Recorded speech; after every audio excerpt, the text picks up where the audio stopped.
Hey everyone, and we are back for the episode 6 preview. Now, despite this preview only showing 3 locations and seeming a bit focused on action, there actually is some stuff to unpack in this preview.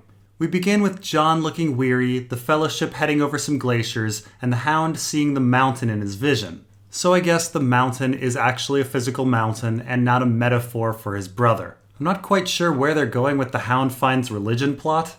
If there's anything to it, we probably won't see it until Season 8. I do wonder if there is a who or what that is sending these visions to people. We then have Tyrion looking weary and Dany looking sad. We know that at the House of the Undying, Dany has a vision of north of the Wall, so I imagine at some point she's going to head up that way. This seems to be her mulling over the decision to head north.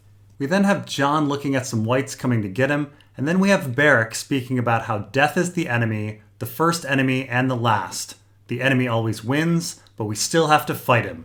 Now, I have to say, there's actually a surprising amount of George R.R. Martin in this little line. The first part about death being the enemy is taken from the book more or less. George R.R. Martin often writes about religious zealots, usually negatively, and the religion of R'hllor is not too dissimilar from other zealots that he has written about before in other books. Our author has a book called Tough Voyaging, where our protagonist has to deal with a life-obsessed religion that breeds and breeds and breeds, not realizing that their practices are actually more destructive than anything. And he has another called And 7 Times Never Kill Man about an ever-expanding, never-compromising religion called the Steel Angels. The show's version of the religion of the Red God has shown some evil aspects to the religion, like burning people, but the life-obsessed expansionist aspect of the faith has been largely left out. This plays a much larger role in the book.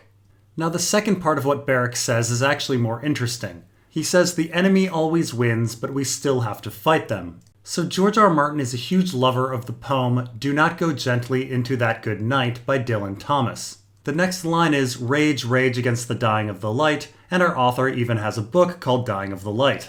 The plot again is about religious zealots who see their practices dying, and so they've fallen into religious extremism. And the plot also deals with a man dealing with dying romantic love where he futilely fights to keep it alive. Our author's ideas on Dylan Thomas's poem seem to both support and criticize the idea of passionately fighting the inevitable. Yes, life is about fighting and striving and living and feeling, and certainly our author is all for that, but our author also seems to recognize that the practice of fighting can actually be more destructive than good. Anyway, you might be wondering why I went off on this long tangent, but the point is that death may seem like the enemy, and perhaps it's worth fighting against, but then again, perhaps the act of fighting against it is also destructive. I do wonder if the White Walkers are completely evil. Perhaps Jon is being the aggressor here. It's hard to say. Maybe Jon should be raging against the dying of the light, and maybe he shouldn't. Anyway, most of the other scenes seem to be action scenes with the Fellowship fighting some whites, though we do get this scene with Sansa and Arya speaking over it, asking Sansa if she's scared. Some tension does seem to be building between Sansa and Arya. Sansa being concerned with Arya's fighting abilities and her cruelty, and Arya thinking Sansa is not loyal enough. And in the last episode we saw Littlefinger playing on this tension. Though all in all, I sadly don't see this plot going anywhere. Anyway, we get a lot of different action shots of people fighting White Walkers and whites. And then there's this tunnel scene that actually perplexes me a bit. We already saw the Fellowship leave the tunnel, so I don't know why they'd be running out of the tunnel again. I imagine those torches are to fight whites. Perhaps these are wildlings or Night's Watchmen running out to help fight when the Fellowship returns.